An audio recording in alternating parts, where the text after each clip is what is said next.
야, 이가 감히 시어미 칠순잔치에 내 생일 타령이야?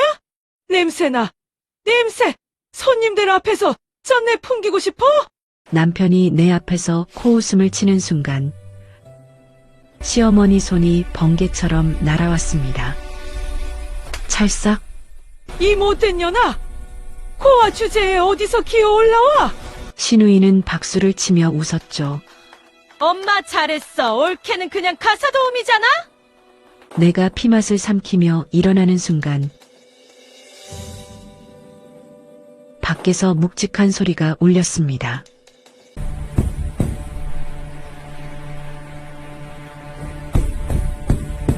현관문이 열리자 검은 정장 남자가 서 있었습니다.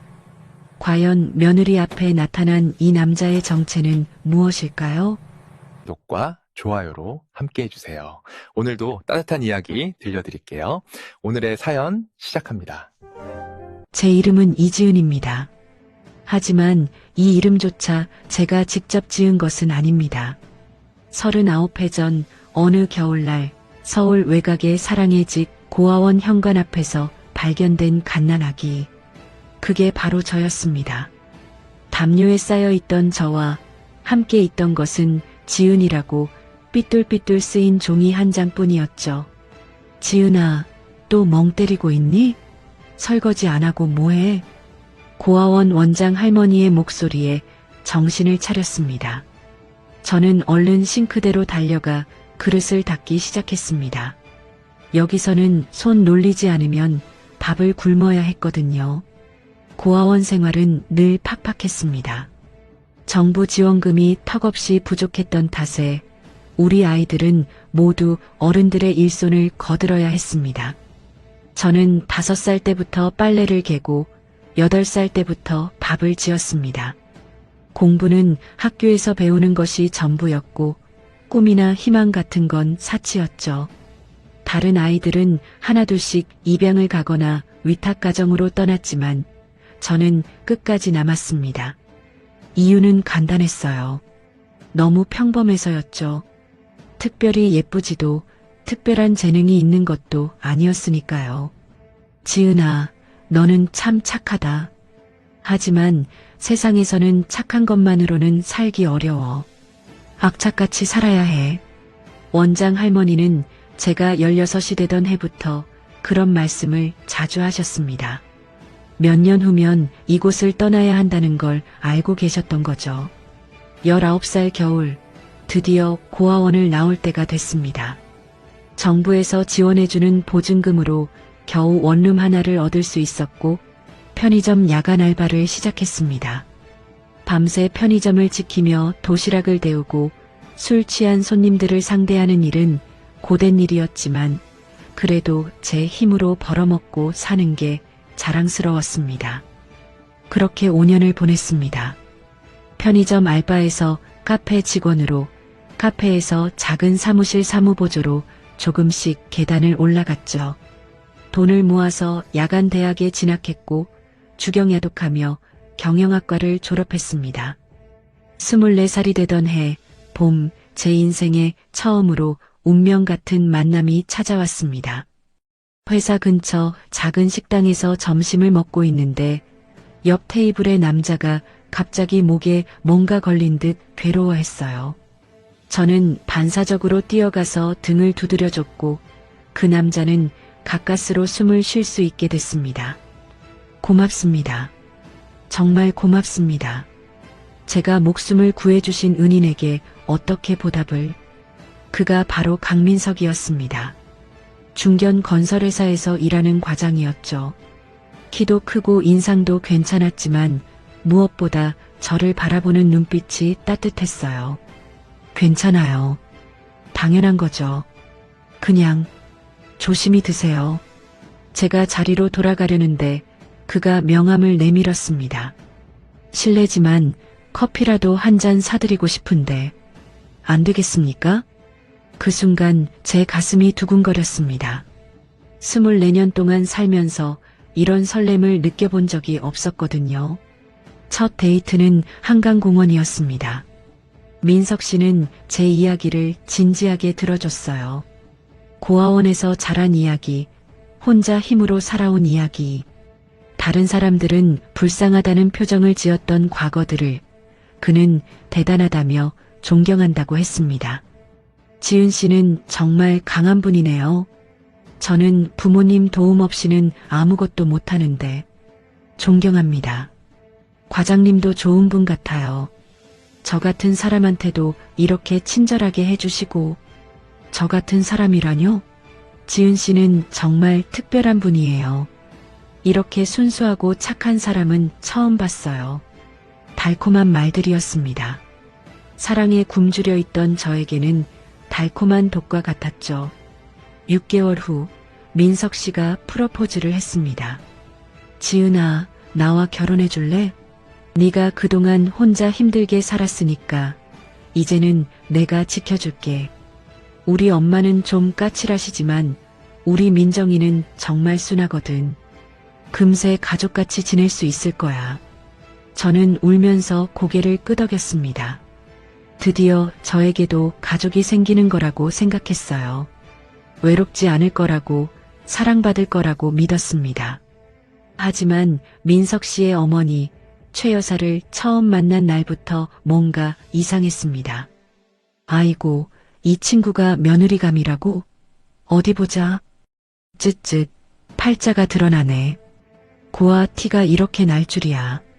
최 여사는 저를 위아래로 훑어보며 혀를 찼습니다. 엄마, 그런 말씀 마세요. 지은이는 정말 좋은 사람이에요. 민석 씨가 말렸고 시누이인 민정이도 오빠 편을 들어줬어요. 엄마, 올케 언니 이쁘잖아요. 그리고 오빠가 좋아하는데 뭐가 문제예요? 민정이는 23세 대학생으로 순하고 밝은 성격이었습니다. 처음 만났을 때부터 언니 하며 따라다녔죠. 최 여사만 계속 못마땅해 했습니다. 좋은 사람? 미서가, 너 참 순진하구나. 고아 출신이 우리 집에 시집와서 뭘 할 줄 아냐? 돈도 없고 뒷배도 없고 친정도 없으면서. 민석 씨가 어머니를 달랬습니다. 엄마, 그런 게 중요한 게 아니잖아요. 지은이는 착하고 성실해요. 그리고 지은이만큼 절 사랑해주는 사람 없어요. 최 여사는 콧방귀를 뀌었습니다. 사랑? 호호호, 사랑으로 밥 먹고 사니? 좋아. 어차피 네가 데려오겠다는 걸 내가 말릴 수도 없고. 대신 조건이 있어. 이 집에 들어오면 우리 집 규칙대로 살아야 해. 민정이가 어머니의 팔을 잡았습니다. 엄마, 너무해요. 언니가 우리 가족 되는 건데 왜 그렇게 매정하게 말씀하세요? 그때 저는 민정이가 정말 고마웠어요. 적어도 한 명은 제 편이 되어줄 거라는 생각이 들었거든요. 결혼식은 소촐했습니다. 제 쪽에는 고아원 원장 할머니와 친한 언니들 몇 명이 전부였고 민석 씨 쪽에서도 가까운 친척들만 참석했죠. 지은아, 시집가서 고생하지 마라. 뭔 일 있으면 언제든 연락해. 원장 할머니가 제 손을 꼭 잡고 눈물을 글썽이셨습니다. 신혼여행은 1박 2일로 부산에 다녀왔습니다. 바다를 보며 민석 씨와 함께 찍은 사진 속에 저는 정말 행복해 보였어요. 지은아, 우리 행복하자. 내가 평생 널 지켜줄게. 그때만 해도 그 말을 믿었습니다. 신혼 초기에는 정말 행복했어요. 민석 씨는 다정했고 민정이는 올케 언니 하며 친언니처럼 따랐습니다. 시어머니만 가끔 면박을 줄 뿐 전체적으로는 화목한 가정이었죠. 지은 언니, 이거 제가 좋아하는 립스틱이에요. 언니도 발라보세요. 언니, 오늘 저랑 쇼핑 갈래요? 오빠가 용돈 줬거든요. 민정이는 정말 순했습니다. 저를 친언니처럼 따라주었고 시어머니가 저를 구박할 때면 은근히 제 편을 들어주기도 했어요. 민석 씨도 신혼 첫 1년간은 정말 좋은 남편이었습니다. 여보, 오늘 고생했어. 엄마가 또 뭐라고 하셨어? 미안해. 내가 나중에 엄마한테 말씀드릴게. 지은아, 너무 스트레스 받지 마. 엄마는 원래 며느리한테 까칠하세요. 시간이 지나면 나아질 거야. 하지만 최 여사만큼은 달랐습니다. 첫날부터 마지막 날까지 15년 내내 저를 곱게 본 적이 없었어요. 야, 며느리. 내일부터 아침 6시에 일어나서 밥 차려. 우리 집은 일찍 먹는 게 가풍이야. 빨래는 매일 해. 그리고 내 속옷이랑 양말은 따로 빨아. 젊은 것들이랑 같이 빨면 지저분해. 청소할 때 구석구석 다 닦아. 먼지 있으면 체면이 말이 아니야. 매일 새로운 규칙이 생겨났고 제가 아무리 열심히 해도 만족하는 일이 없었습니다. 그래도 민석 씨와 민정이가 있어서 버틸 수 있었어요. 특히 민정이는 제가 힘들어할 때마다 위로해 주었습니다. 언니, 엄마 말씀에 너무 신경 쓰지 마세요. 저도 어릴 때부터 엄마 잔소리 듣고 자랐어요. 언니는 잘하고 계셔요. 옳게 언니, 이거 제가 아르바이트해서 번 돈으로 산 거예요. 언니가 예뻐 보일 것 같아서요. 그런 민정이가 있었기에 최 여사의 모진 말들도 견딜 수 있었습니다. 하지만 모든 것이 변하기 시작한 건 민석 씨의 직장 사정이 나아지면서부터였습니다. 결혼 3년 차 민석 씨가 다니던 건설회사에 큰 프로젝트가 들어왔다고 했어요. 그리고 민석 씨가 그 프로젝트 팀장으로 발탁됐다는 소식을 들었습니다. 지은아, 대박이야. 나 팀장 됐어. 월급도 2배로 오르고 성과급도 따로 나온대.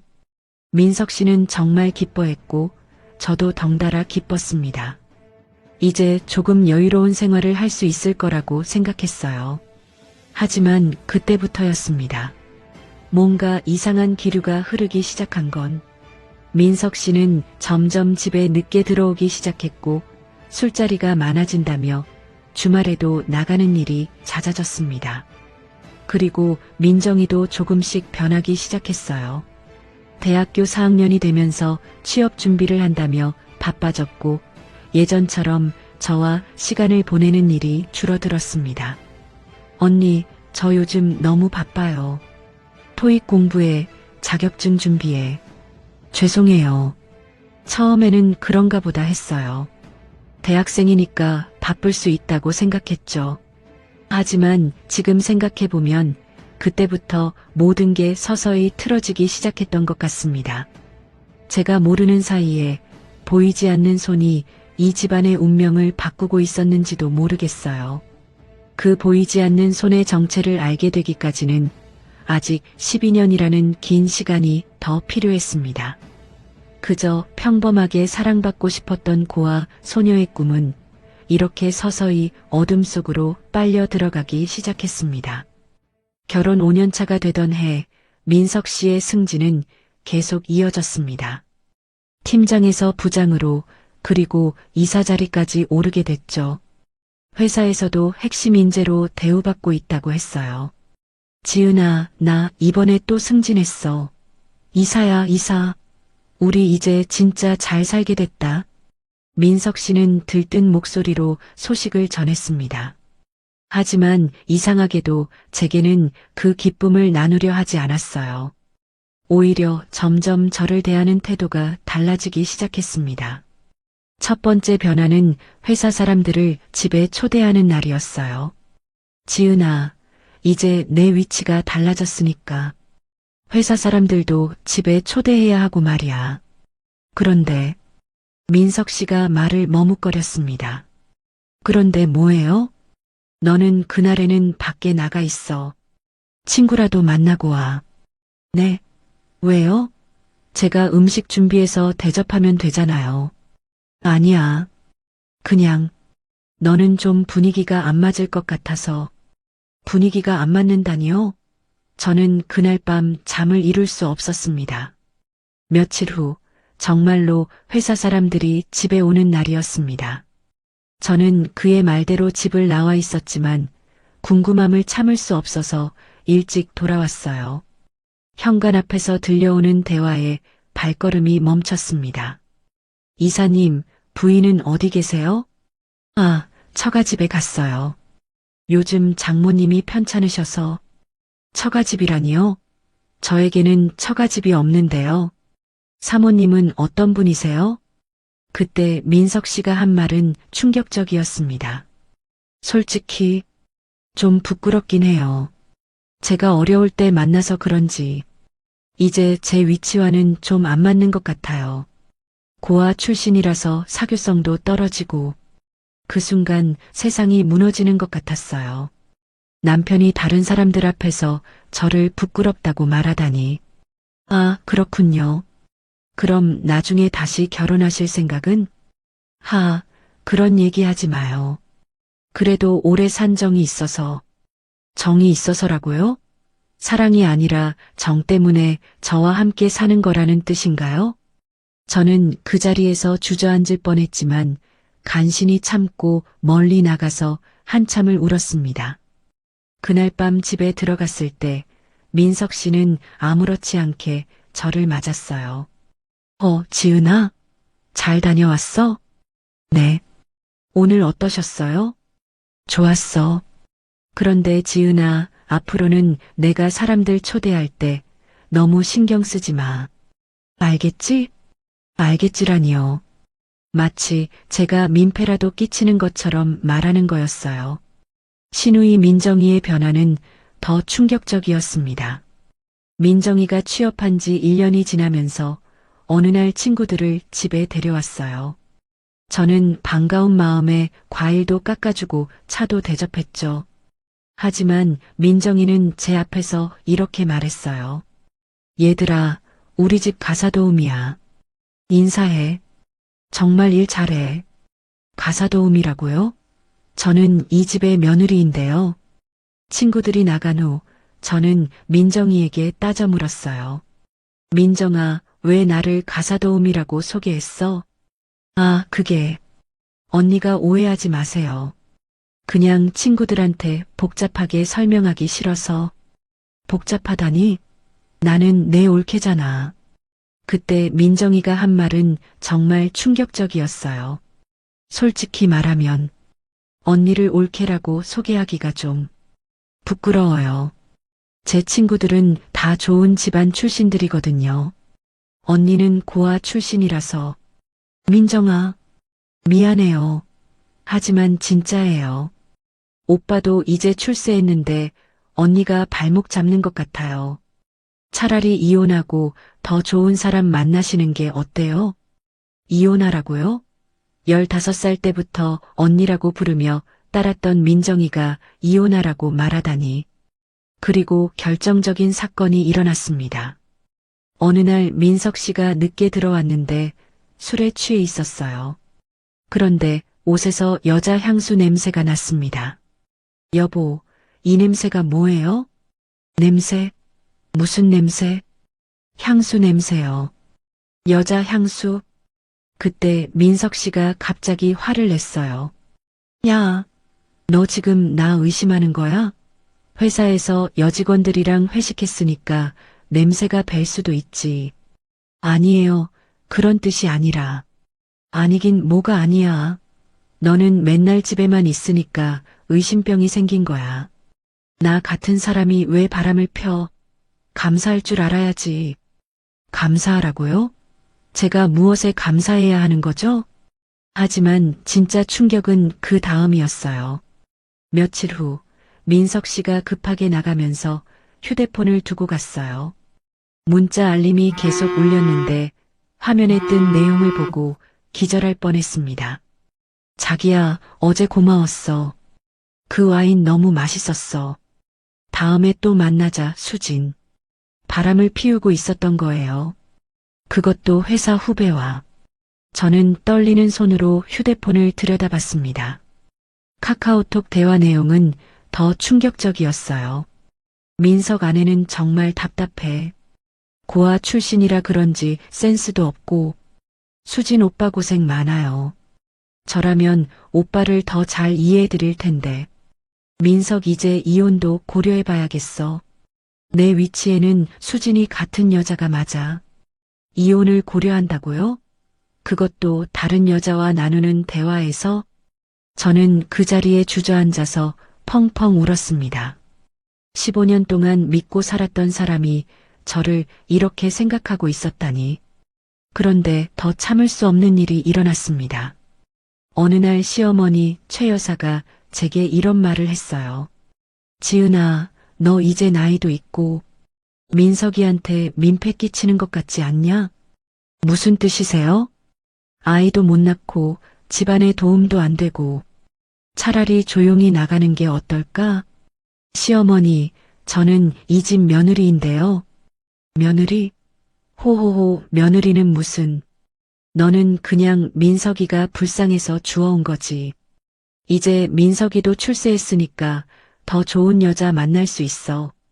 그리고 최 여사가 던진 말은 정말 충격적이었어요. 사실 말이야. 민석이가 다른 여자 만나고 있는 거 알고 있어. 그 여자가 훨씬 낫더라. 학벌도 좋고 집안도 좋고 너도 눈치챘을 텐데 다 알고 계셨다고요? 그리고 저보다 그 여자가 낫다고 말씀하시다니. 엄마가 이혼 서류 준비해 둘 테니까 조용히 서명하고 나가. 위자료도 적당히 줄 테니까 걱정 마. 위자료로 쫓아내려 한다고요? 그날 밤 저는 민석 씨를 기다렸습니다. 새벽 2시가 되어서야 들어온 민석 씨에게 저는 물었어요. 당신 정말 바람 피우고 있는 거죠? 민석 씨는 잠시 당황하더니 이내 뻔뻔하게 말했어요. 그래, 맞아. 피우고 있어. 왜요? 제가 뭘 잘못했는데요? 잘못한 게 없다고? 넌 도대체 뭘 잘한 게 있어? 아이도 못 낳고 내 체면도 깎아내리고 아이는 당신이 안 갖자고 했잖아요. 그때는 그랬지.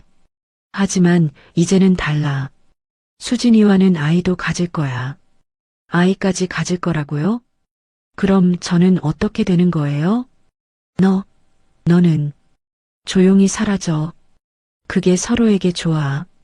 그 순간 제 인생이 무너져 내리는 소리가 들렸습니다. 15년 동안 믿고 살았던 사람들이 모두 등을 돌린 거였어요.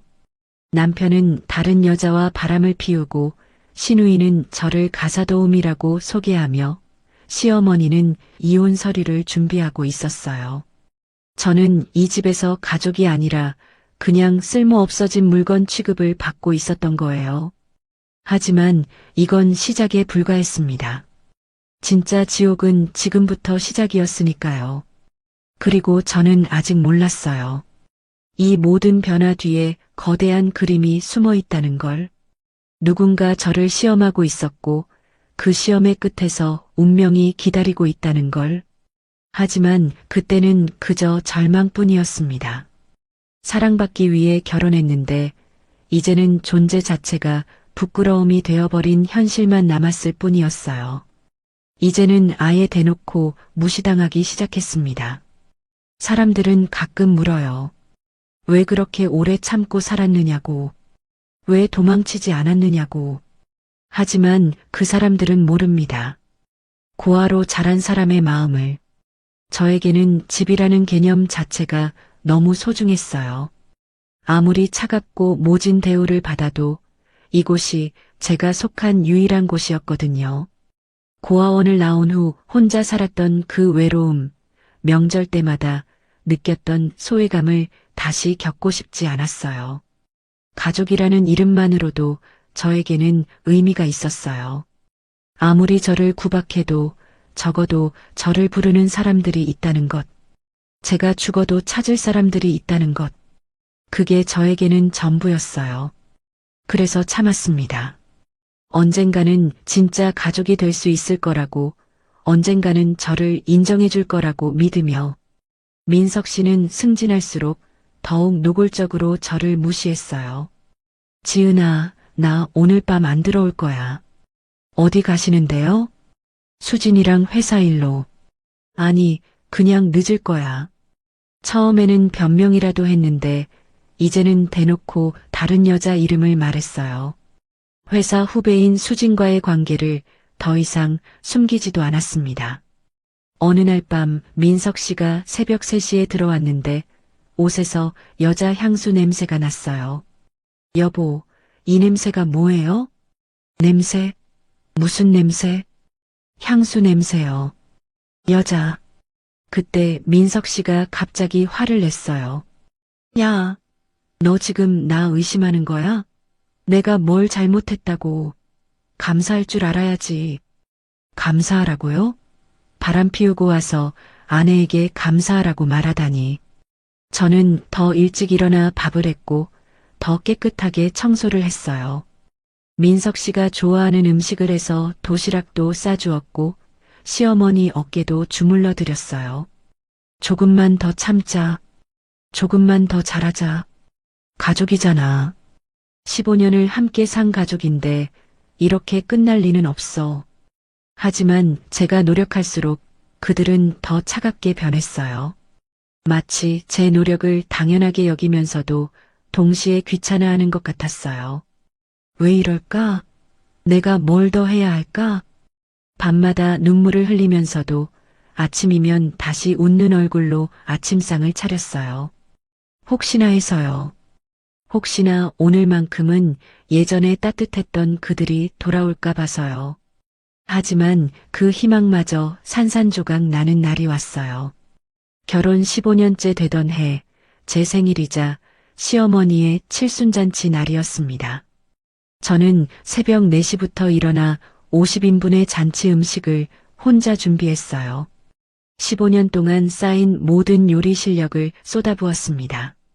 이번만큼은 인정받을 수 있을 거야. 이렇게 정성스럽게 준비했는데 이번만큼은. 오후가 되자 친척들이 몰려왔어요. 하지만 아무도 제게 고맙다는 말을 하지 않았어요. 형님, 며느리 요리 솜씨 좋네요. 에이, 이제 곧 내보낼 거예요. 민석이가 더 좋은 여자 만났거든요. 15년이나 부려먹었으면 됐죠. 고아 출신 주제에. 저는 부엌 구석에서 찬물에 밥을 말아 먹으며 그 소리를 들었어요.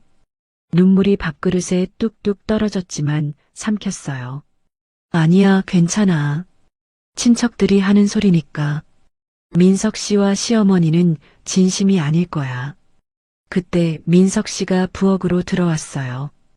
어이, 물 좀 가져와. 어이라고 불렀어요. 이름도 아니고 어이. 저는 떨리는 손으로 물컵을 건넸어요.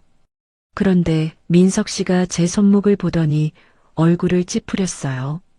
아씨, 야, 너 좀 씻고 다니면 안 되냐? 손에서 이게 무슨 냄새야? 쩐내가 진동하네, 진짜. 새벽부터 전을 부치느라 기름 냄새가 좀 밴 것뿐인데 과장되게 헛구역질을 했어요. 손님들 오셨는데 냄새를 풍기고 있어? 어디 가서 내 마누라라고 하지 마라. 쪽팔리니까. 그 순간 제 마음속에서 무언가가 뚝 끊어지는 소리가 났어요. 여보, 오늘 내 생일인 건 알아? 제 입에서 떨리는 목소리가 흘러나왔어요. 민석 씨는 멈칫하더니 더 기가 막히다는 표정을 지었어요. 뭐? 생일? 야, 엄마 칠순 잔칫날에 내 생일 타령이 나오냐? 너 진짜 이기적이다. 네가 그러니까 부모 복이 없는 거야. 부모 복이 없다고요. 제가 고아라서 부모 복이 없다고 그렇게 말하는 거예요. 최 여사가 부채질하며 다가왔어요. 왜들 그래? 분위기 좋게 밥 먹는데. 아니, 엄마. 이 여자가지 생일이라고 유세 떨잖아요. 냄새나 팍팍 풍기면서 최 여사가 눈을 세모꼴로 뜨고 저를 노려봤어요. 뭐라? 감히 시어미 생일에 내 생일상 받아먹고 싶어? 네가 미쳤구나? 그리고 최 여사의 손이 번개같이 움직였어요. 찰싹?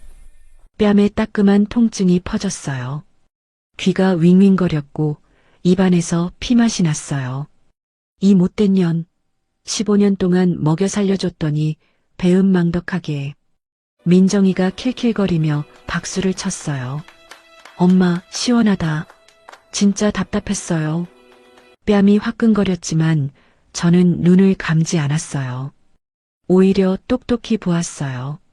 나를 때리고도 개운해하는 시어머니, 박수치며 좋아하는 시누이, 그리고 그 모든 걸 보며 피식 웃는 남편의 얼굴을 그 순간 깨달았어요.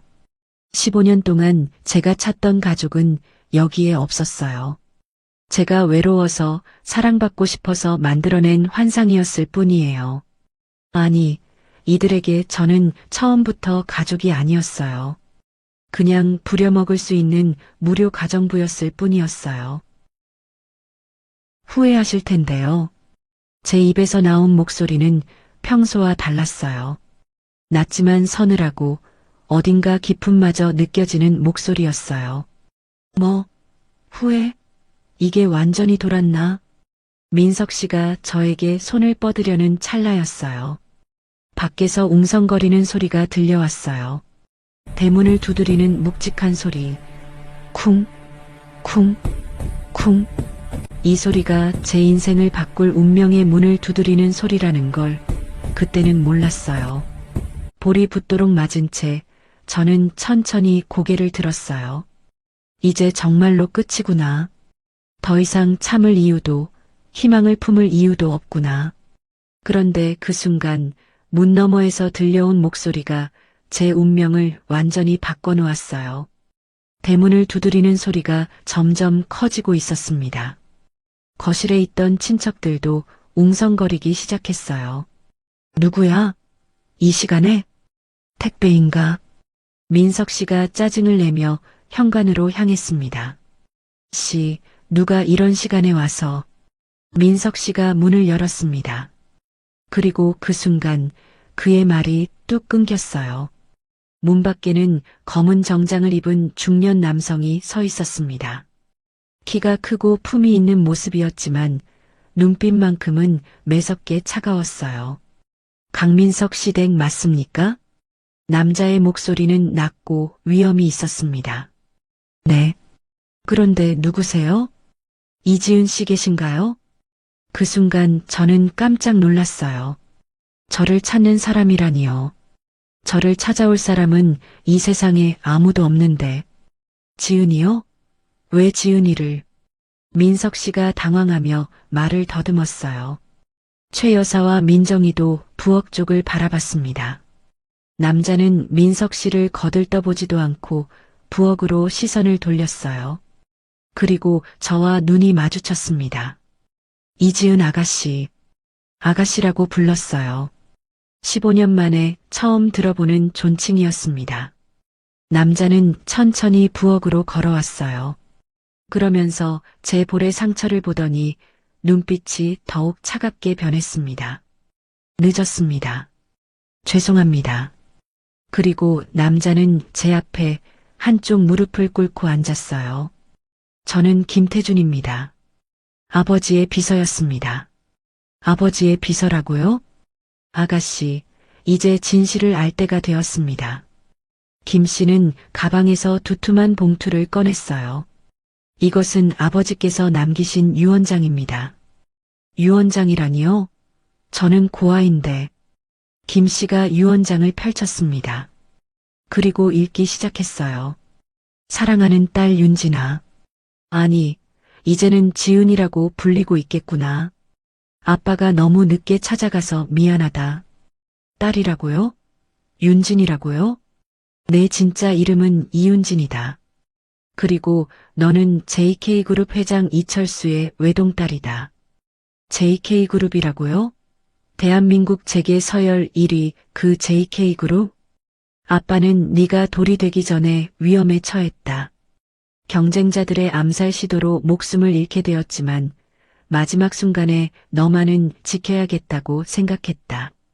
그래서 김 비서에게 부탁해서 너를 안전한 곳에 숨겨두었다. 회장님께서는 암살당하시기 직전 아가씨를 고아원 앞에 두고 오라고 지시하셨습니다. 그리고 저에게 평생 아가씨를 지켜보라고 하셨어요. 저는 그 자리에 주저앉을 뻔했어요. 이게 무슨 말인가요? 저는 고아가 아니라고요? 그럼 아버지는 제가 1살 때 돌아가신 건가요? 김 비서가 고개를 끄덕였습니다. 네, 맞습니다. 회장님께서는 40 생일을 1달 앞두고 암살당하셨습니다. 아가씨가 태어나신 지 11개월 만에 말이죠. 39년 전이라니. 그럼 저는 지금 40살이고 아버지는 제가 갓난아기일 때 돌아가셨다는 말인가요? 그동안 JK그룹은 제가 임시로 경영해 왔습니다. 회장님의 유언에 따라 아가씨가 40세가 되시거나 또는 생명이 위험할 정도의 절망에 빠지시면 진실을 알려달이라고 하셨습니다. 왜 40세까지 기다리라고 하신 건가요? 회장님께서는 딸이 충분히 성숙하고 세상의 어려움을 경험한 후에야 진짜 리더가 될 수 있다고 하셨습니다. 그리고 김 비서가 잠시 말을 멈췄다가 이어갔어요. 아가씨가 오늘 맞으신 것을 보고 더 이상 기다릴 수 없다고 판단했습니다. 그러면 제가 고아원에 있을 때도 결혼할 때도 이 모든 고통을 받을 때도 지켜보고 있었다는 말인가요? 그리고 이것도 전해드리라고 하셨습니다. 김 비서가 또 다른 서류를 꺼냈어요. 아가씨는 JK그룹의 유일한 상속자이십니다. 현재 JK그룹의 자산은 80조 원이 넘습니다. 80조 원이라고요? 거실에 있던 사람들이 웅성거리기 시작했어요. 민석 씨는 입을 떡 벌리고 서 있었고 최 여사는 눈이 동그래져서 저를 바라봤어요. 잠깐만. 그럼 지은이가 JK그룹 상속자라는 말이에요? 김 비서가 차갑게 민석 씨를 바라봤어요. 네. 그리고 강민석 씨, 최 여사님, 강민정 씨. 여러분은 15년간 JK그룹의 상속녀를 학대했습니다. 학대라는 말에 최 여사가 펄쩍 뛰었어요. 학대라니. 우리가 언제... 김 비서는 가방에서 서류철과 작은 저장 장치를 꺼냈어요. 카메라처럼 요란한 물건이 아니라 기록이 남을 수밖에 없는 자료들이 정리된 묶음이었습니다. 제가 정말 JK그룹의 상속녀라고요? 40년 동안 고아라고 생각하며 살았는데, 하지만 동시에 마음 깊숙한 곳에서 무언가 끓어오르는 걸 느꼈어요. 분노였어요. 억울함이었어요. 15년 동안 당한 모든 굴욕, 모든 모멸감이 한꺼번에 떠올랐어요. 저는 천천히 일어났습니다. 그리고 민석 씨를 바라봤어요. 여보, 아니, 강민석 씨. 제 목소리가 변해 있었어요. 더 이상 움츠러들지 않는 당당한 목소리였어요. 15년 동안 저를 무시하고 바람 피우고 냄새난다고 구박하셨죠? 지은아, 이게 무슨... 그리고 최 여사님, 저는 시어머니를 바라봤어요. 저를 밥벌어지라고 부르시고 며느리 자격 없다고 하셨죠? 그리고 오늘은 저를 때리기까지 하셨고요. 최 여사가 벌벌 떨기 시작했어요. 지은아, 그게 아니라 민정이도 마찬가지고요. 가사도우미라고 소개하시고 제가 부끄럽다고 하셨죠? 민정이는 이미 얼굴이 하얗게 질렸어요. 언니, 아니 아가씨. 제가 몰라서. 김 비서가 저에게 말했어요. 아가씨, 결정하십시오. 법적 조치를 취하시겠습니까? 저는 잠시 생각했어요. 15년 동안 받은 상처들, 무시당했던 기억들. 하지만 지금 당장 복수하는 것보다 더 중요한 게 있었어요. 김 비서님, 먼저 저를 집으로 데려가 주세요. 그리고 저는 민석 씨 일가를 차갑게 바라봤어요. 이 사람들과는 할 말이 너무 많으니까 천천히 정리하죠. 그 말에 담긴 의미를 알아챈 민석 씨가 무릎을 꿇었어요. 지은아, 아니 아가씨, 제가 잘못했어요. 용서해 주세요. 하지만 저는 더 이상 그들을 보지 않았어요. 김 비서가 제게 고급스러운 코트를 건네주었어요. 아가씨, 가시죠. 진짜 집으로. 진짜 집이라는 말이 가슴을 울렸어요. 저는 코트를 입고 당당히 걸어 나갔어요. 15년 만에 처음으로 고개를 꼿꼿이 들고 현관문을 나서자 거리에는 검은 고급 세단들이 줄지어 서 있었어요. 그리고 검은 정장을 입은 사람들이 우산을 들고 도열해 있었습니다. 정확히 30명이었어요. 아가씨 모시겠습니다. 그들이 일제히 허리를 숙였어요. 빗속에서 펼쳐진 30개의 검은 우산이 저를 위한 길을 만들어 주었어요. 저는 그 길을 걸으며 생각했어요. 15년의 지옥이 끝났구나. 이제 진짜 제 인생이 시작되는구나. 뒤에서 민석 씨의 절규 소리가 들려왔지만 저는 뒤돌아보지 않았어요. 15년 전에 저라면 돌아봤을 거예요. 마지막 한 번만이라도 그들을 용서해주고 싶어 했을 거예요. 하지만 지금의 저는 달랐어요.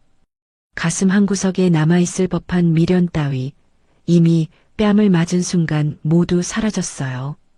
고아라서 외로웠던 마음, 가족이 그리웠던 마음, 사랑받고 싶었던 마음, 그 모든 약함이 제가 되어 바람에 날아가 버렸어요. 이제 저는 자유예요. 그들에게 얽매일 이유도 용서해야 할 의무도 없어요. 차가 출발하는 순간 저는 처음으로 진짜 미소를 지었어요. 차가 부드럽게 출발하면서 저는 창밖을 바라봤습니다. 뒤에서 민석 씨의 절규 소리가 들려왔지만 저는 뒤돌아보지 않았어요. 15년 전에 저라면 돌아봤을 거예요. 마지막 한 번만이라도 그들을 용서해주고 싶어 했을 거예요. 하지만 지금의 저는 달랐어요. 가슴 한구석에 남아있을 법한 미련 따위 이미 뺨을 맞은 순간 모두 사라졌어요. 고아라서 외로웠던 마음, 가족이 그리웠던 마음, 사랑받고 싶었던 마음, 그 모든 약함이 제가 되어 바람에 날아가 버렸어요. 이제 저는 자유예요. 그들에게 얽매일 이유도 용서해야 할 의무도 없어요. 잠깐 휴대폰이 바지 주머니 안에서 짧게 진동했어요. 화면을 켜지 않아도 알 수 있었습니다. 오늘 같은 날 그 집에서 나를 찾는 이유는 하나뿐이었으니까요. 저는 아무것도 확인하지 않고 그대로 주머니 속으로 눌러 넣었습니다. 아가씨, 본가까지는 약 1시간 정도 소요될 예정입니다. 김 비서가 조심스럽게 말했어요. 본가요? 네. 한남동에 있는 저택입니다. 회장님께서 아가씨를 위해 그대로 보존해 두신 곳입니다. 저는 고개를 끄덕였어요. 하지만 마음속으로는 다른 생각을 하고 있었습니다. 본가에 가기 전에 먼저 할 일이 있어. 김 비서님, 궁금한 게 있어요. 무엇이든 말씀하세요. 민석 씨의 승진, 민정이의 취업 정말 모두 당신이 도운 건가요? 김 비서가 미안한 표정을 지었어요. 네, 그렇습니다.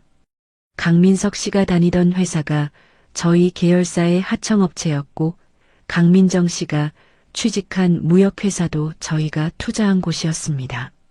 아가씨의 생활이 조금이라도 나아지길 바라는 마음에서 그럼 제가 15년 동안 당한 일들을 모두 알고 계셨다는 뜻이군요.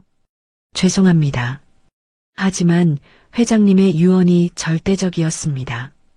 저는 쓴웃음을 지었어요. 아버지의 유언이라니. 자신의 딸이 지옥 같은 시간을 보내는 걸 알면서도 지켜보기만 하라고 했다니. 하지만 동시에 이해도 됐어요. 만약 처음부터 제가 재벌 상속녀라는 걸 알았다면 지금처럼 단단해질 수 있었을까요? 그럼 저들이 저에게 했던 일들 모두 증거가 있다는 뜻이군요. 네. 공용공간 영상 현관 거실, 차량 블랙박스, 통화문자 원본 캡처, 호텔 출입 결제 흐름, 그리고 금융계약 결제선 기록까지 정리돼 있습니다. 저는 조용히 계산하기 시작했어요. 15년 동안 쌓인 것들로 무엇을 할 수 있을지. 김 비서가 한 박자 늦게 덧붙였어요. 아가씨, 앞으로는 연락도 정리하시는 게 좋습니다. 불필요한 전화는 제가 정리하겠습니다. 저는 대답 대신 고개만 끄덕였어요. 지금은 말로 휘둘릴 때가 아니라 해야 할 일을 붙잡아야 했으니까요. 김 비서님, 하나 더 궁금한 게 있어요. 저들이 지금까지 누린 것들 모두 제 덕분이었다면 그걸 다시 걷어들일 수도 있는 건가요? 김 비서의 눈에 날카로운 빛이 스쳤어요. 물론입니다. 강민석 씨의 회사와의 계약, 강민정 씨의 자리, 최 여사님의 각종 혜택 모두 회수할 수 있습니다. 좋아요. 하지만 지금 당장은 아니에요. 네. 너무 빨리 끝내면 저 사람들은 또 억울한 척부터 할 거예요. 저는 그걸 보고 싶지 않아요. 제가 숨을 고르고 말을 이었어요. 천천히 하나씩 무너뜨려야죠. 김 비서가 백미러로 저를 바라봤어요. 제 목소리에서 뭔가 다른 것을 느꼈나 봐요. 아가씨, 혹시 계획이 있으신가요? 글쎄요. 아직은 확실하지 않아요. 하지만 저는 창밖으로 스쳐 지나가는 도시의 불빛들을 바라보며 말했어요. 15년 동안 저를 무시했으니까 이제는 저들이 저를 우러러봐야 할 차례죠. 한남동 저택에 도착했을 때 저는 말문이 막혔어요. 거대한 철문 너머로 보이는 저택은 정말 궁전 같았어요. 넓은 정원, 분수대, 그리고 고풍스러운 건물. 이곳이 제 집이라고요? 네. 회장님께서 아가씨를 위해 준비해 두신 곳입니다. 저택 안으로 들어서자 수십 명의 직원들이 줄지어 서서 인사했어요. 아가씨, 어서 오세요. 40년을 기다렸습니다. 어떤 나이 든 여직원은 눈물까지 흘리고 있었어요. 아가씨, 정말 회장님을 닮으셨어요. 어린 시절 사진과 똑같아요. 김 비서가 저를 안내해 주었어요. 저택 곳곳에는 정말로 어린아이의 사진들이 걸려 있었어요. 돌잔치 사진, 첫걸음마 사진. 이게 모두 제 사진인가요? 네. 회장님께서 아가씨가 고아원에 가시기 전까지 찍어두신 것들입니다. 가슴이 먹먹했어요. 아버지가 저를 얼마나 사랑했는지 느낄 수 있었거든요. 그리고 이것은 아가씨의 방입니다. 김 비서가 문을 열어주었어요. 방 안은 분홍색으로 꾸며져 있었고 각종 인형과 장난감들이 있었어요. 마치 시간이 멈춘 것 같았어요. 40년 동안 그대로 보존해 두셨군요. 네. 언젠가 아가씨가 돌아오실 것을 믿고 저는 방을 둘러보다가 책상 위에 편지 봉투를 발견했어요. 이건 뭐예요? 아가씨가 돌아오시면 읽어보라고 하신 회장님의 마지막 편지입니다. 떨리는 손으로 편지를 열었어요. 내 사랑하는 딸 윤진아. 이 편지를 읽고 있다는 건 너에게 힘든 시간이 있었다는 뜻이겠구나. 아빠는 미안하다. 너를 혼자 두고 간 것도 고생하게 만든 것도. 하지만 너는 분명 강하게 자랐을 것이다. 왜냐하면 너는 내 딸이니까. 이제 너의 진짜 인생이 시작이다. 그동안 당한 모든 억울함, 모든 상처를 되갚아주렴.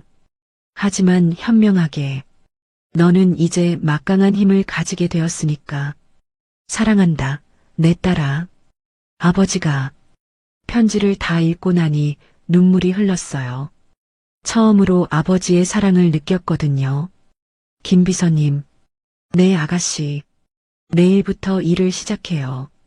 강민석 일가에 대한 모든 자료를 정리해 주세요.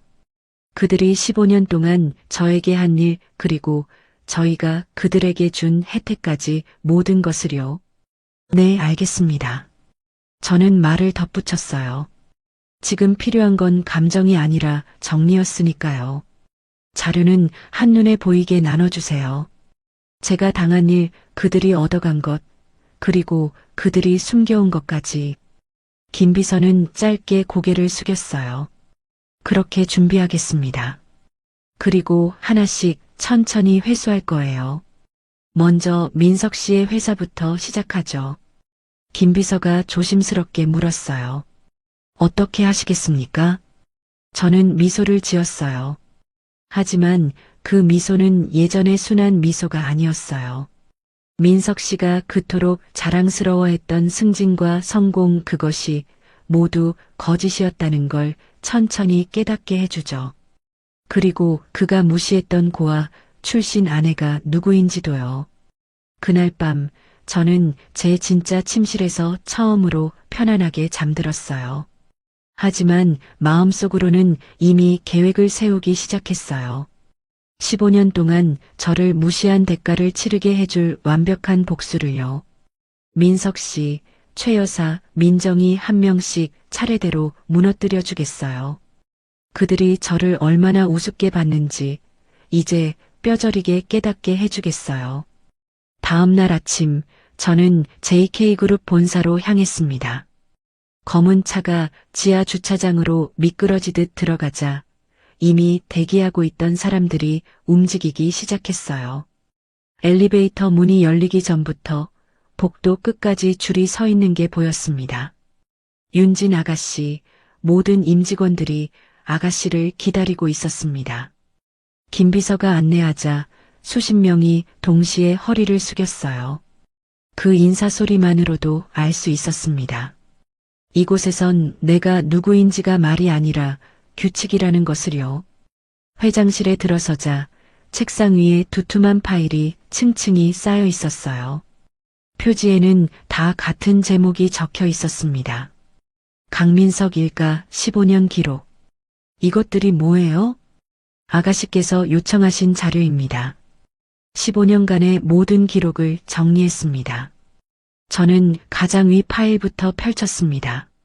첫 장부터 제 인생이 어떻게 이용됐는지가 차갑게 정리돼 있었어요.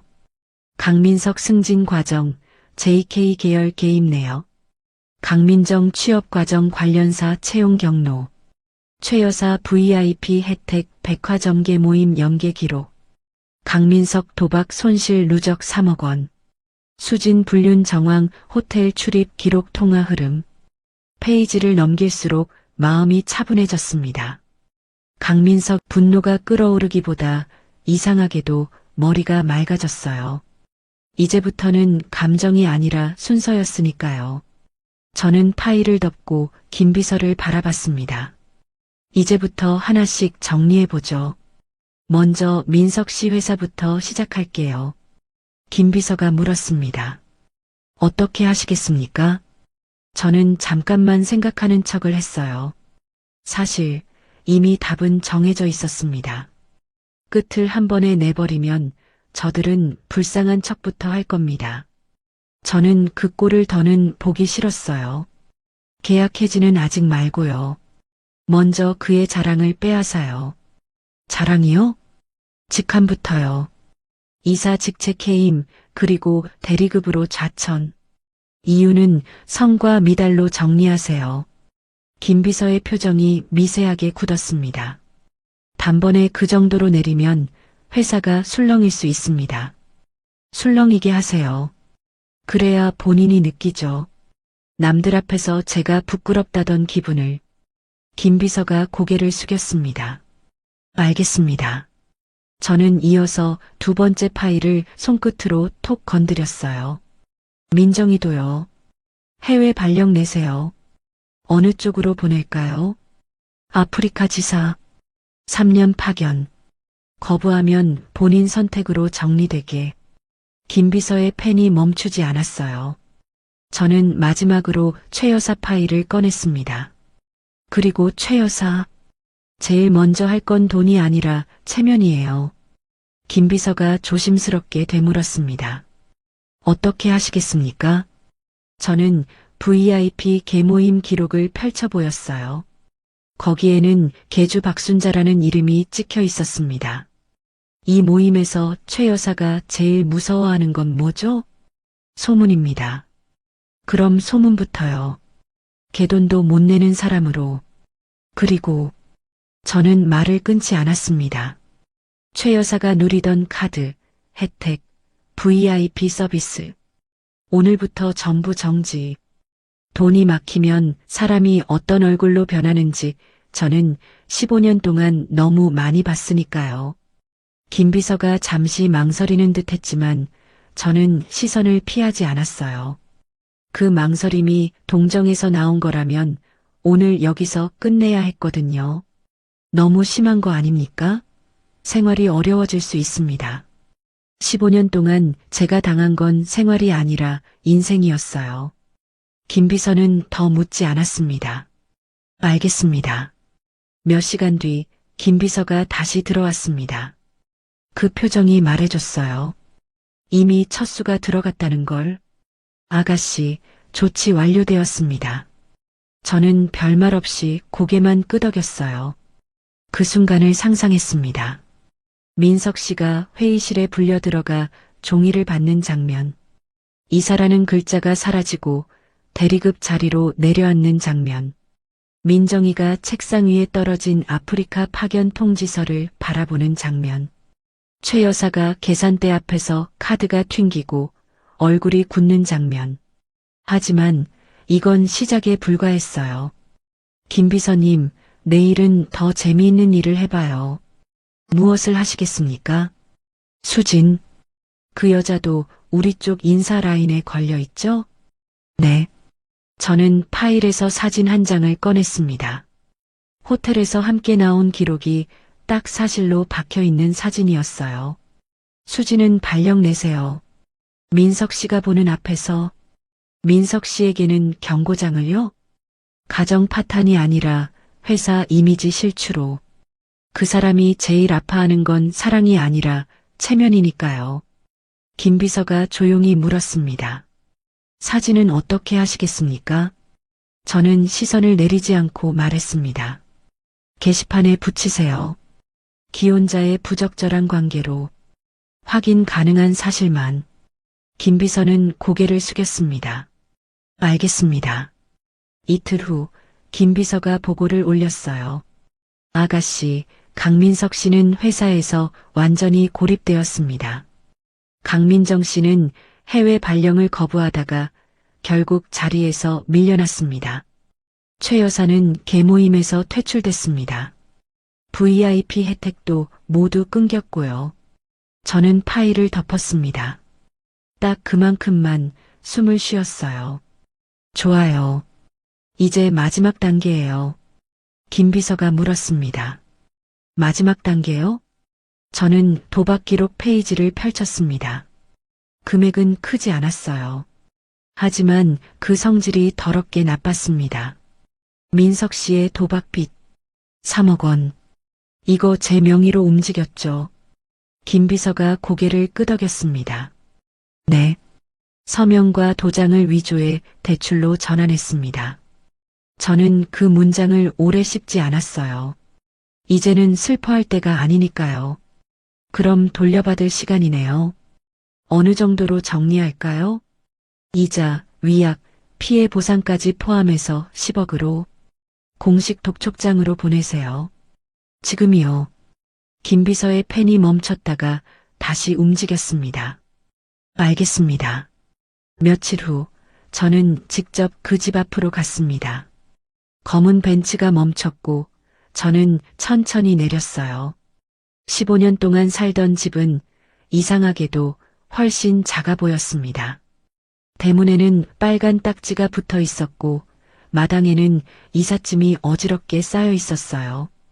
딱 그 집의 마지막 날 같은 풍경이었습니다. 제가 몇 걸음 옮기자 문이 벌컥 열렸어요. 민석 씨가 뛰쳐나왔습니다. 며칠 만에 사람이 이렇게 망가질 수 있나 싶을 정도였어요. 머리는 흐트러졌고 옷깃은 구겨졌고 눈동자는 제정신이 아니었습니다. 지은아, 아니 윤진아. 그가 무릎을 꿇었습니다. 원본 그대로 그 장면은 너무 뻔했어요. 사람을 함부로 굴리던 인간이 바닥에 닿는 순간에야 말을 고치는 걸 저는 이미 봐왔으니까요. 제발 용서해줘. 내가 잘못했어. 용서요? 저는 웃지도 않았어요. 웃을 가치가 없었거든요. 15년 동안 저를 무시하고 바람 피우고 냄새난다고 구박했던 것에 대한 용서인가요? 민석 씨가 무슨 말을 더 하려는 순간 집안에서 최 여사와 민정이가 나왔습니다. 둘 다 얼굴이 푸석했고 눈밑이 꺼져 있었어요. 그런데도 그들의 입은 제일 먼저 변명을 찾는 얼굴이었습니다. 최 여사가 떨리는 목소리로 말했습니다. 윤진아 아니 아가씨 제발 한 번만. 민정이가 울면서 매달렸습니다. 언니 아니 아가씨 저 정말. 저는 세 사람을 번갈아 봤어요. 그리고 확신했습니다. 저들은 미안해서 나온 게 아니라 살려고 나온 겁니다. 저는 김비서에게 손짓했어요. 김비서가 봉투를 내밀었습니다. 이혼 서류예요. 서명하세요. 민석 씨가 봉투를 잡고도 못 열었습니다. 손이 떨렸거든요. 15년을 함께 살았잖아. 그 15년이 문제예요. 저는 한 박자도 늦추지 않았어요. 15년 동안 저를 사람 취급하지 않았잖아요. 최 여사가 다시 말을 붙이려 했지만 저는 말을 끊었습니다. 몰라서요? 15년 동안 저를 밥벌어지라고 부른 것도 몰라서예요? 오늘은 맞고 내일은 또 네가 잘못했다고 했을 사람들이잖아요. 민정이는 울먹이며 고개를 저었지만 저는 더 보지 않았어요. 무섭다고요? 저는 15년 동안 무섭지 않았을 것 같아요? 그 말이 끝나자 그들은 더는 매달릴 힘도 없었습니다. 길바닥에 주저앉아 울기만 했어요. 저는 돌아서서 차로 향했습니다. 마지막으로 한마디를 남겼습니다. 이제 현실을 배워보세요. 고아 출신이라고 무시했던 여자가 누구였는지 이제야 알겠지만 너무 늦었어요. 차 문이 닫히고 엔진 소리가 조용히 올라왔습니다. 저는 창밖을 봤어요. 그 집은 더 이상 내 집이 아니었습니다. 내가 거기서 잃어버린 15년도 더 이상 내 것이 아니었어요. 김비서님, 집으로 가요. 네, 아가씨. 차가 출발하며 저는 한 번 더 숨을 쉬었습니다. 이제 과거는 정말로 끝났어요. 앞으로는 JK그룹의 상속녀로서, 이윤진으로서 당당하게 살아갈 거예요. 일주일 후, 저는 김비서를 회장실로 불렀습니다. 책상 위에는 행사 진행표와 좌석 배치도 초대 명단이 가지런히 놓여 있었어요. 한 장 한 장 넘길수록 제 손끝이 이상하게 차분해졌습니다.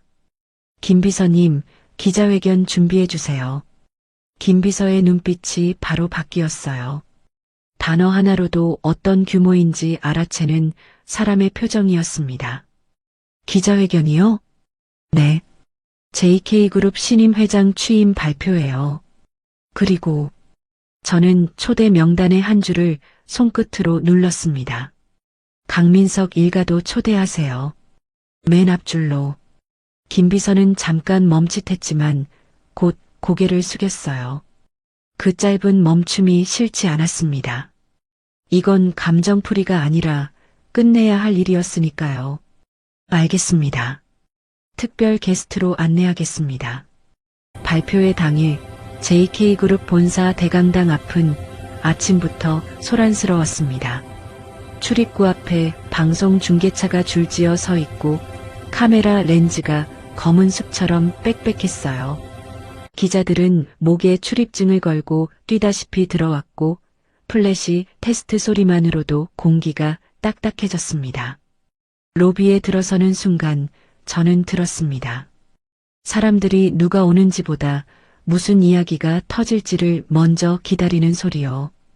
강민석 일가는 예정보다 일찍 도착해 있었습니다. 그들은 맨 앞줄 가운데에 안내받았고 주변에는 취재진이 이미 시선을 꽂고 있었어요. 민석 씨는 계속 주변을 훑었습니다. 자신이 주목받는 걸 좋아하던 사람인데 오늘은 그 시선이 목을 조르는 것처럼 보였어요. 최 여사는 두 손을 깍지 끼고 무릎 위에서만 꼼지락거렸고 민정이는 물을 한 모금 마시려다도 손이 떨려 컵을 내려놓았습니다. 그들의 얼굴에 공통된 게 하나 있었어요. 확신이 없다는 표정, 용서받을지도 모른다는 기대와 무너질지도 모른다는 공포가 섞인 얼굴. 오후 2시 정각, 조명이 어두워졌습니다. 무대 뒤 스크린이 켜지고 사회자의 목소리가 울렸어요. 객석의 웅성거림이 한 번에 줄어들었습니다. 사람들은 숨을 쉬는 방식부터 바꿨습니다. 김비서가 단상으로 걸어 나왔습니다. 마이크 앞에 서는 자세가 너무 단정해서 객석이 더 조용해졌어요. 여러분, 오늘 이 자리는 JK그룹의 새로운 역사가 시작되는 순간입니다. 39년 전 암살당하신 이철수 전 회장님의 유일한 상속인이 드디어 그룹을 이어받게 되었습니다. 39년 전이라는 숫자가 떨어지는 순간 기자들의 펜이 동시에 움직였습니다. 카메라 셔터가 연속으로 터졌어요. 그동안은 누가 경영했습니까? 상속인이 왜 지금까지 공개되지 않았죠? 김비서는 질문을 받지 않았습니다. 받을 필요가 없었어요. 오늘의 목적은 설명이 아니라 공개였으니까요. 이제 JK그룹의 신임 회장이신 이윤진 회장님을 모시겠습니다. 음악이 짧게 깔렸고 측면 문이 열렸습니다. 저는 검은 정장을 입고 무대로 걸어 나갔어요. 그 순간 플래시가 폭발했습니다. 눈앞이 잠깐 하얘질 정도였지만 저는 멈추지 않았어요. 한 걸음 또 한 걸음. 무대 바닥의 단차가 발끝에 느껴졌고 제 호흡이 마이크에 닿기 직전까지 올라왔습니다. 단상에 섰을 때 저는 객석을 한번 훑었습니다. 맨 앞줄, 그 집 세 사람과 눈이 정확히 맞았어요. 저는 시선을 피하지 않았습니다. 안녕하십니까? JK그룹 신임 회장 이윤진입니다. 그 한 문장으로 객석의 공기가 바뀌었습니다. 신임 회장이라는 자리에 대한 관심이 저 사람이 누구냐로 완전히 넘어가는 순간이었어요. 저는 천천히 말을 이어갔습니다. 많은 분들이 궁금해하실 것 같습니다. 제가 39년 동안 어디에 있었는지요. 스크린에는 어린아이 사진이 잠깐 나타났다가 사라졌습니다. 기자들의 숨이 멎었어요. 저는 고아원에서 자랐습니다. 그리고 25살에 결혼해서 15년 동안 평범한 주부로 살았습니다. 객석이 술렁거렸습니다. 고아원과 평범한 주부라는 단어가 JK그룹 회장이라는 단어와 너무 어울리지 않았으니까요. 저는 그 술렁임을 그대로 두고 한 박자 더 눌렀습니다.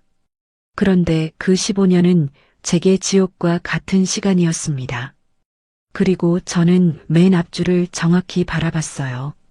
저는 시댁에서 15년 동안 고아 출신이라는 이유로 멸시와 학대를 받았습니다. 밥벌어지라고 불리고 가사도우미 취급을 당하고 급기야는 뺨까지 맞았습니다. 그 순간 강당안이 이상할 만큼 조용해졌어요. 소리 하나 없이 카메라만 움직였습니다. 렌즈가 증언을 기다리는 방식으로 제 얼굴을 당겨왔습니다. 그리고 그 시댁 식구들이 오늘 이 자리에 와 있습니다. 저는 손끝으로 맨 앞줄을 가리켰습니다. 수십 대의 카메라가 일제히 방향을 틀었어요. 민석 씨의 얼굴이 굳었습니다. 최 여사는 고개를 숙였지만 숙인다고 시선이 사라지는 자리가 아니었습니다. 민정이는 울음을 참는 숨소리를 못 숨겼어요. 저는 아주 또렷하게 말했습니다. 강민석 씨, 최 여사님, 강민정 씨, 어떤 기분이신가요?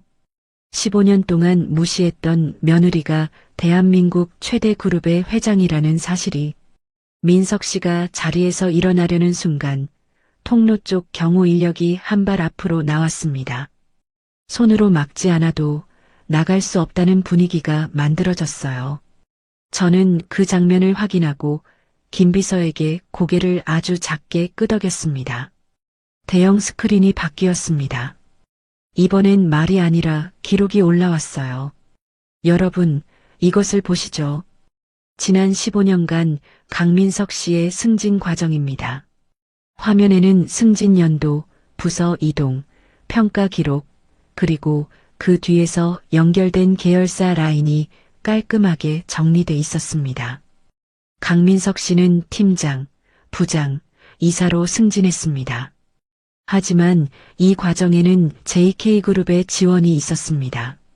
제 생활이 조금이라도 나아지길 바라는 마음에서 제 주변 환경을 손댄 결과였습니다. 스크린이 다시 넘어갔습니다. 강민정 씨의 취업도 마찬가지입니다. JK 관련 회사로의 채용 경로가 확인됩니다. 그리고 세 번째 화면. 최 여사님의 VIP 혜택 역시 관련 기록이 남아 있습니다. 계약서, 승인 내역, 혜택 제공 기록, 사용 로그. 이건 감정이 아니라 문서였어요. 기자들은 문서에 약합니다. 사실을 기사로 만들기 가장 쉬우니까요. 저는 마무리하듯 말했어요. 15년 동안 이들은 제가 고아 출신이라고 무시했습니다. 그런데 동시에 제 이름으로 이어진 도움 속에서 잘 살고 있었습니다. 아이러니하죠. 객석이 터졌습니다.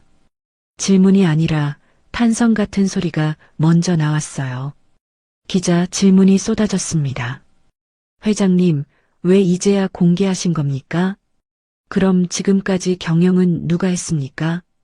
강민석 씨 일가에 대한 처벌 계획은 있습니까? 저는 질문들이 한꺼번에 밀려오는 동안에도 시선을 흐트러뜨리지 않았어요. 아버지의 유언 때문이었습니다. 제가 40세가 되거나 생명이 위험할 정도의 절망에 빠질 때까지 그때가 되면 진실을 알려도 된다고 하셨습니다. 그리고 마지막 질문이 다시 날아왔습니다. 처벌 계획은요? 저는 잠깐 고개를 숙여 숨을 고르고 다시 들었습니다. 처벌이라고 할 것까지는 없습니다.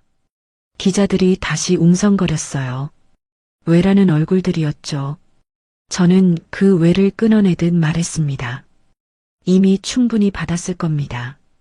오늘 이 자리에서 전 국민이 지켜보는 앞에서 그들이 어떤 방식으로 사람을 무시하고 어떤 방식으로 살아왔는지 드러났으니까요. 그리고 저는 딱 한 번 그들 쪽을 봤습니다. 사람을 무시할 때는 신중해야 합니다. 누가 누구인지 몰라서가 아니라 누구든 존중받아야 하기 때문입니다. 고아 출신이라고 해서 함부로 대해도 되는 건 아닙니다. 강당 안에서 박수가 터졌습니다. 처음에는 듬성듬성, 곧 이어 크게. 박수는 저를 향한 것만이 아니라 이 장면 자체를 향한 반응이었어요. 저는 마지막 문장을 남겼습니다. 그리고 저와 같은 처지에 있는 분들께 말씀드리고 싶습니다. 절대 포기하지 마세요. 여러분의 삶은 누군가의 평가표로 결정되는 게 아닙니다. 행사가 끝나자 강민석 일가는 무대 바깥으로 빠져나가려 했습니다. 하지만 통로는 이미 막혀 있었어요. 기자들이 몰렸고 마이크가 얼굴 앞까지 들이밀렸습니다. 15년간 재벌 상속녀를 학대한 기분이 어떻습니까? 사과할 생각은 있나요? 불륜과 특혜, 사실입니까? 그들은 아무 말도 못했습니다. 고개를 숙이고 사람들 틈을 비집고 도망치듯 빠져나갔어요. 카메라는 그 뒷모습을 끝까지 따라갔습니다. 사람들은 사과를 듣지 못해도 상관없었어요. 도망치는 모습 자체가 이미 답이었으니까요. 회장실로 돌아오자 유리창 너머로 도시가 내려다 보였습니다. 김 비서가 조용히 물었습니다. 아가씨, 어떤 기분이십니까? 저는 창밖을 보며 대답했습니다. 시원해요. 드디어 끝났네요. 김 비서가 한 박자 뒤에 다시 물었어요. 정말 그들을 그냥 두시는 겁니까? 저는 고개를 끄덕였습니다. 네. 이미 다 잃었잖아요. 체면도, 관계도, 믿음도. 그리고 오늘부터는 어디를 가든 그들이 했던 말과 표정이 따라다닐 거예요. 그날 저녁 뉴스는 전부 같은 화면이었습니다. 재벌 상속녀, 15년간 시댁학대, 고아로 자랐던 JK그룹 진짜 후계자, 뺨 맞던 며느리 알고 보니 80조 상속인 강민석 일가는 하루아침에 국민의 지탄을 받는 사람들이 되었고 저는 더 이상 그들의 이름을 붙잡지 않았어요. 기자회견이 끝난 지 6개월이 지났습니다. JK그룹은 제 지휘하에 새로운 도약을 하고 있었어요. 저는 그룹의 사업 방향을 사회공헌과 약자보호 쪽으로 바꿨습니다. 아가씨, 오늘 고아원 방문 일정이 있으시죠? 김 비서가 스케줄을 확인하며 말했어요. 네. 제가 자란 사랑의 집 고아원이요. 이제 JK재단에서 후원하기로 했으니까 직접 가봐야죠. 저는 고아원 아이들을 위한 장학금 제도를 만들었어요. 제가 받지 못했던 사랑과 기회를 다른 아이들은 받을 수 있도록 하고 싶었거든요. 고아원에 도착하니 아이들이 줄지어 서서 환영해 주었어요. 윤진 언니, 회장님이세요. 아이들의 맑은 눈망울을 보니 마음이 따뜻해졌어요.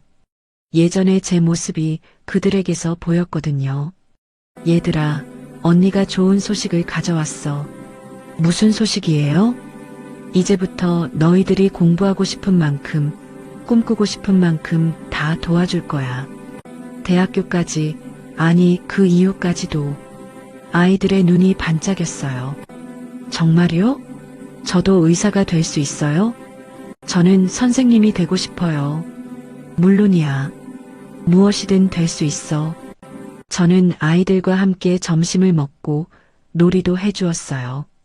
그들의 웃음소리를 들으니 제 마음도 치유되는 것 같았어요. 고아원을 나서는 길에 원장님이 제게 말씀하셨어요.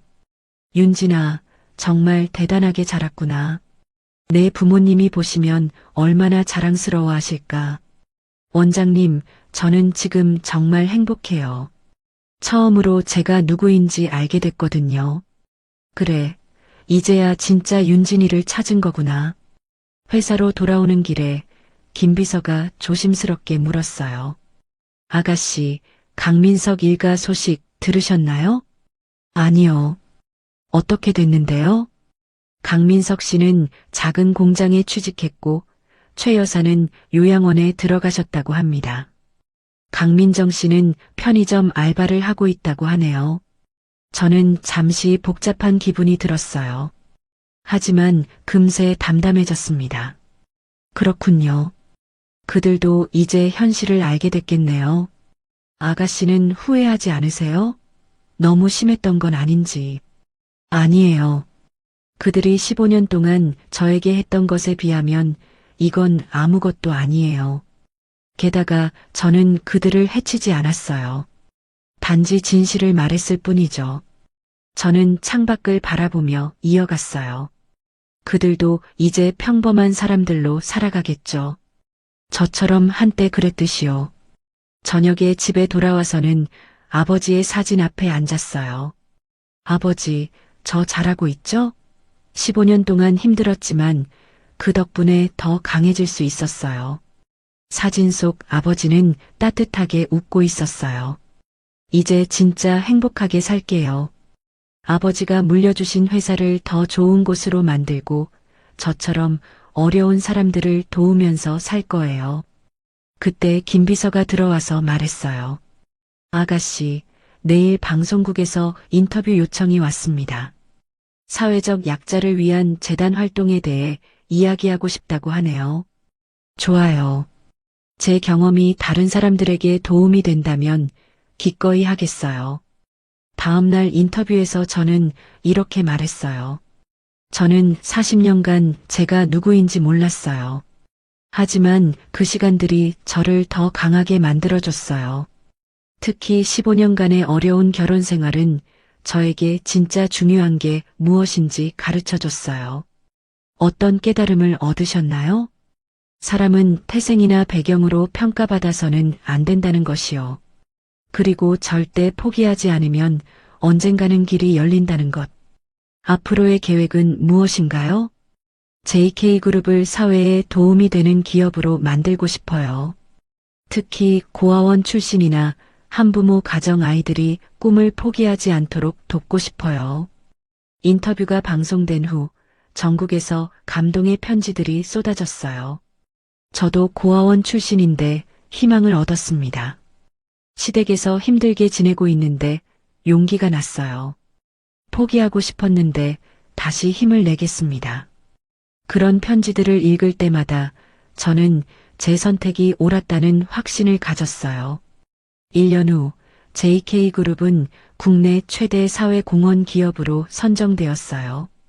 저는 젊은 여성 CEO로서 각종 시상식에서 상을 받았습니다. 시상식 무대에 서면서 저는 생각했어요. 15년 전에 나에게 말해주고 싶어. 지금 참고 있는 그 시간들이 헛되지 않을 거라고. 언젠가는 이 모든 아픔이 다른 사람들을 도울 수 있는 힘이 될 거라고. 수상 소감에서 저는 말했어요. 이 상은 저 혼자 받는 게 아니에요. 지금도 어딘가에서 힘들게 버티고 있는 모든 분들과 함께 받는 거예요. 절대 포기하지 마세요.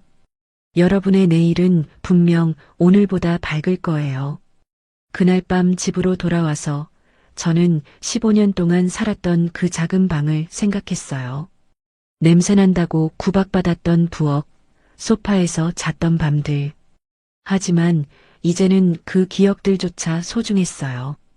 그 시간이 있었기에 지금의 제가 있을 수 있었으니까요. 김 비서님, 네 아가씨, 고마워요. 아버지의 유언을 지켜주셔서, 아가씨가 이렇게 훌륭하게 자라주셔서 제가 더 감사해요. 저는 창밖으로 보이는 서울의 야경을 바라보며 미소를 지었어요. 40년 만에 찾은 진짜 제자리에서 저는 마침내 진정한 행복을 느꼈어요. 고아 출신이라고 무시받았던 이지은은 이제 없어요. 대신 당당하고 따뜻한 마음을 가진 이윤진이 있을 뿐이에요. 그리고 이 이윤진은 앞으로도 많은 사람들에게 희망을 주는 삶을 살아갈 거예요. 진정한 가족은 혈연이 아니라 마음으로 만드는 거라는 것, 진정한 행복은 남을 도울 때 찾을 수 있다는 것을 이제 알았으니까요.